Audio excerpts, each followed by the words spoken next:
Aujourd'hui, notre thème porte sur la Cour constitutionnelle parce que la Cour constitutionnelle a un rôle très important dans les échéances électorales. Donc c'est pourquoi il est important que les citoyens puissent connaître cette juridiction que la loi fondamentale qui est la Constitution a prévue et qu'ils connaissent quelles sont ses attributions, quelles sont ses compétences, quelle est sa composition, ainsi de suite.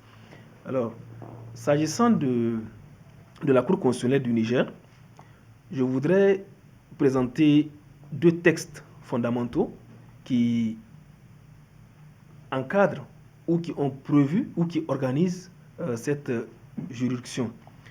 D'abord, je parlerai de la Constitution du 25 novembre 2010.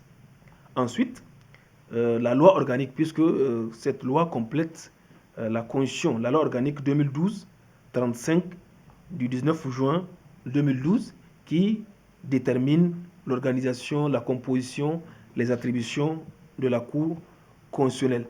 Donc, c'est sur ces deux textes que je m'appesantirai pour cette présentation d'aujourd'hui.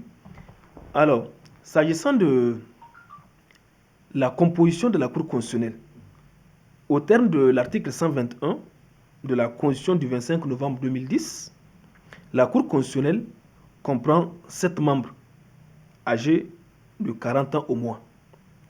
Elle est composée de 2 personnalités ayant une grande expérience professionnelle en matière juridique ou administrative, dont une proposée par le président de la République et une proposée par le bureau de l'Assemblée nationale. De 2 magistrats élus par leur pairs, dont un du premier degré, du premier grade et un du deuxième. Un avocat ayant au moins 10 années d'exercice élu par ses pairs. Un enseignant-chercheur titulaire d'un doctorat du droit public élu également par ses pairs. Un représentant des associations de défense des droits humains et de promotion de la démocratie, titulaire d'au moins d'un diplôme de 3e cycle en droit public élu par le ou les collectifs de ces associations. Vous avez la liste qui compose les membres de la Cour constitutionnelle qui sont au nombre de 7. S'agissant à présent des attributions de cette Cour, il faut dire que la Cour constitutionnelle du Niger a des attributions consultatives et des attributions contentieuses. Elle exerce également un rôle de contrôle. Alors, c'est ainsi que quand nous considérons la loi organique 2012-35 du 19 juin 2012 citée tantôt, au terme de l'article 31 de cette loi organique, la Cour constitutionnelle émet des avis sur l'interprétation de la Constitution lorsqu'elle est saisie par le président de la République, le président de l'Assemblée nationale, le Premier ministre ou un dixième des députés. La Cour donne également son avis dans un délai de 15 jours. C'est ce que la loi a prévu. Donc, ici, de par cette disposition, nous voyons le rôle consultatif de la Cour constitutionnelle. Le président de la République, le Premier ministre, un dixième des députés peuvent légalement saisir la Cour afin de solliciter ou requérir son avis sur des questions précises. La Cour a ce rôle de mettre des avis. Au terme de l'article 32 de cette même loi, la Cour constitutionnelle donne son avis dans les cas prévus aux articles 103 et 106 de la Constitution. Quand vous prenez les articles 103 de la Constitution et 106 de la Constitution, vous allez voir également les matières sur lesquelles la Cour constitutionnelle peut émettre des avis. Maintenant, s'agissant de son rôle de contrôle, nous retrouvons cela au niveau de l'article 36, ou bien du chapitre 5, j'allais dire, qui traite du contrôle des élections. L'article 36 dispose que la Cour constitutionnelle statue sur l'éligibilité des candidats, contrôle la régularité, la transparence et la sincérité du référendum, des élections présidentielles et législatives. Elle proclame les résultats définitifs des élections. Donc, à ce niveau, la Cour exerce un rôle de contrôle. Elle a capacité, elle a compétence pour contrôler la régularité, la transparence, la sincérité, d'une part, du référendum et d'autre part, des élections présidentielles et législatives. Et je pense que nous sommes dans cet exercice. Il y a actuellement des élections qui se déroulent au Niger. Et bientôt, nous allons assister au deuxième tour. Donc, la Cour constitutionnelle joue un rôle prépondérant dans ces échéances électorales, puisque la loi fondamentale qui est la Constitution, complétée par cette loi organique, a prévu ou bien donne compétence à cette juridiction afin de contrôler la sincérité, la transparence, la régularité des élections présidentielles et des élections législatives et du référendum. Donc, la Cour constitutionnelle, au terme de l'article 37 de cette même loi, proclame les résultats définitifs. Donc, il est clair que quand les échéances électorales prennent fin, il revient à la Cour constitutionnelle qui reçoit les résultats globaux provisoires qui ont été envoyés par la CENI à cette juridiction de proclamer les résultats définitifs. C'est son rôle prévu par la loi. Mais vous n'êtes pas sans savoir également que les élections peuvent, comme toute autre discipline ou comme toute autre matière, appeler, si vous voulez, ce qu'on appelle le contentieux.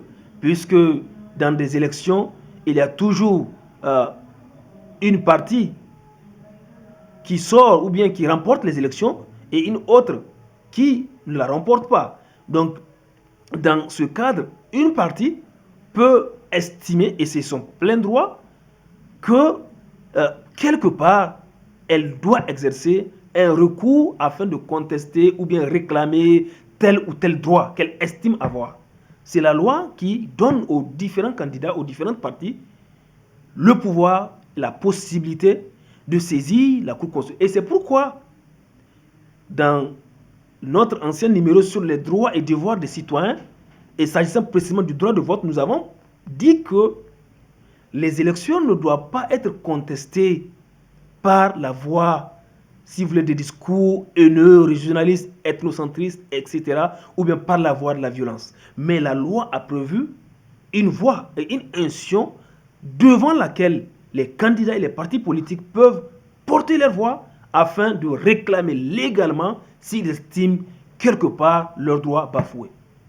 Donc c'est en ce sens que la Cour constitutionnelle est la juridiction compétente pour connaître du contentieux des élections législatives présidentielles et même du référendum.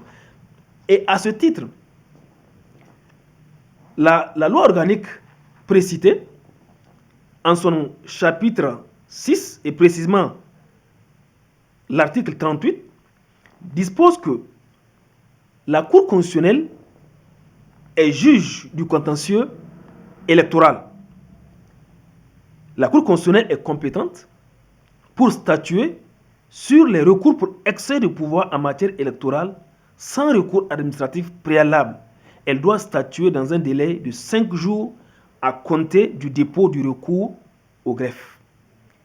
Il est clair qu'au terme de la loi organique, en son article 38, que la Cour constitutionnelle peut statuer sur les recours pour excès de pouvoir en matière électorale. Si les candidats, si les partis politiques estiment qu'il y a excès de pouvoir dans le processus électoral, eh bien, ils peuvent saisir la Cour constitutionnelle qui doit se prononcer dans un délai de 5 jours. Mais en dehors des formations politiques ou des candidats eux-mêmes, l'article 39 de cette loi organique, la loi organique 2012-35 du 19 juin 2012, dispose, donc cet article 39 dispose que tout électeur, là nous ne parlons plus des candidats, nous ne parlons plus de formation politique, mais nous parlons des électeurs eux-mêmes. Donc cette loi a ouvert la possibilité pour ces électeurs, en disposant que tout électeur a le droit d'arguer de nullité les opérations électorales de son bureau de vote. Si vous, en tant que citoyen, vous avez voté et que vous pensez que il y a des raisons à ce que les résultats de ce bureau de vote soient déclarés nuls, eh bien, cette loi organique vous ouvre la possibilité de saisir la Cour constitutionnelle pour arguer de nullité les résultats de ce bureau de vote. Et l'article 40 de cette même loi dispose que tout candidat, tout parti ou groupement de partis politiques qui a présenté des candidats a le droit d'arguer de nullité, soit par lui-même ou par son mandataire, les opérations électorales de la circonscription où il a déposé sa candidature ou présenté des candidats. Et à cet effet, la réclamation doit être adressée au président de la Cour constitutionnelle sous peine d'irrécevabilité au plus tard 15 jours suivant la proclamation et la transmission des résultats globaux provisoires par la CENI pour les élections présidentielles, législatives et du référendum. Donc là également, les requérants sont circonscrits dans un délai de 15 jours à partir de la transmission à la CENI des résultats globaux provisoires pour pouvoir réclamer ou bien pouvoir contester une question quelconque si, étant entendu, les candidats ou les partis politiques estiment qu'il y a matière à réclamer. Donc, vous voyez que la Cour constitutionnelle joue un rôle central, un rôle noble dans le processus électoral. C'est pourquoi les citoyens, les partis politiques et tous les candidats doivent s'approprier ces dispositions, d'une part constitutionnelles et d'autre part législatives, qui organisent cette juridiction afin de savoir quelles sont les possibilités qui leur sont données de par la loi afin de réclamer un droit si on estime qu'on a un droit à réclamer.